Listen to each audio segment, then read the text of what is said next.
অতি দরিদ্র 20% রোগীকে বিনামূল্যে চিকিৎসা সেবা দেওয়ার সুপারিশ করেছে স্বাস্থ্য খাত সংস্কার কমিশন।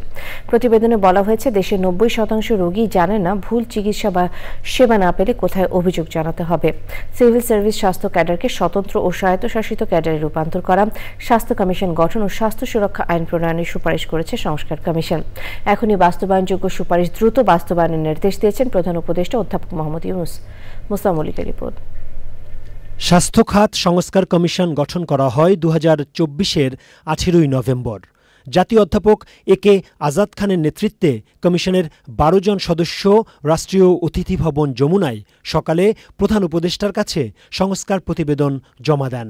সংস্কার কমিশনের সুপারিশের মধ্যে রয়েছে সংবিধান সংশোধন করে প্রাথমিক স্বাস্থ্য সেবাকে মৌলিক অধিকার হিসেবে অন্তর্ভুক্ত করা ও বিনামূল্যে প্রাথমিক স্বাস্থ্য সেবা দেয়া, স্বাস্থ্য খাতে জাতীয় আয়ের কমপক্ষে 5% এবং বাজেটের 15% বরাদ্দ করা, ওষুধের নমুনা বা উপহার দিয়ে কোনো ধরনের প্রভাব বিস্তারের চেষ্টা নিষিদ্ধ করা, ফার্মাসিউটিক্যালস কোম্পানিগুলো কেবল ইমেইল বা ডাকযোগে তাদের পণ্য সম্পর্কে তথ্য চিকিৎসকদের পাঠাতে পারবে।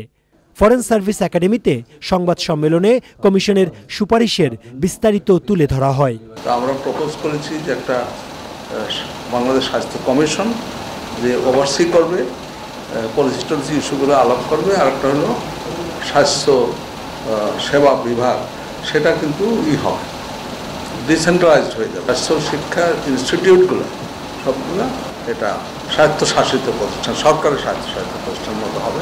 সুতরাং ট্রান্সফারেবল জব হবে না, একজন মন্ত্রী সরকারি খরচের চিকিৎসা দেশেই পাইতে পারে। 25% ওষুধ শুরুতেই জেনেরিক ভাবে লিখতে হবে এবং পরবর্তীতে বাকি 5 ইয়ার্স 100% মেডিসিন জেনেরিক ভাবে লিখতে হবে। উপজেলা লেভেলে সেকেন্ডারি, জেলা পর্যায়ে টারশিয়ারি এবং প্রত্যেকটা ডিভিশনে একটা করে আন্তর্জাতিক মানের আঞ্চলিক রেফারেল হাসপাতাল করার প্রস্তাবনা দেওয়া হয়েছে। কাঙ্ক্ষিত স্বাস্থ্য সেবা না পাওয়া, চিকিৎসক, নার্স ধর্মঘট ও চিকিৎসা কর্মীদের উপর হামলা সহ নানা প্রশ্নের উত্তর দেন কমিশন সদস্যরা। তাহলে জনগণ ভার্ডিক্ট দিয়ে দিয়েছে যে তারা এখনো সরকারি ব্যবস্থায় আছে এবং তারা এখনো প্রাইভেট সেক্টরে যায়। জনগণ বলেছে যে গত 1 বছরে 3 জন জনগণ সেবা নিতে গিয়ে একজন জনগণ কমপক্ষে স্বাস্থ্য খাত থেকে নিগৃহ অথবা অন্য কোনো বাজে অভিজ্ঞতার সম্মুখীন হয়েছেন। মাত্র 10% বলতে পেরেছে আসলে সত্যিকার অর্থে কার কাছে গিয়ে অভিজ্ঞতা শেয়ার করা যায়, কার কাছে গিয়ে বিচার চাওয়া যায়। প্রতিবেদনে বলা হয়েছে, এই রূপান্তর প্রকল্পটি সম্পূর্ণ করতে 2 বছর সময় লাগতে পারে। এটি বাস্তবায়নে আন্তঃমন্ত্রণালয় উচ্চ ক্ষমতার কমিটি গঠনের সুপারিশ করেছে কমিশন। Mustafa Mallik, channel I, Dhaka.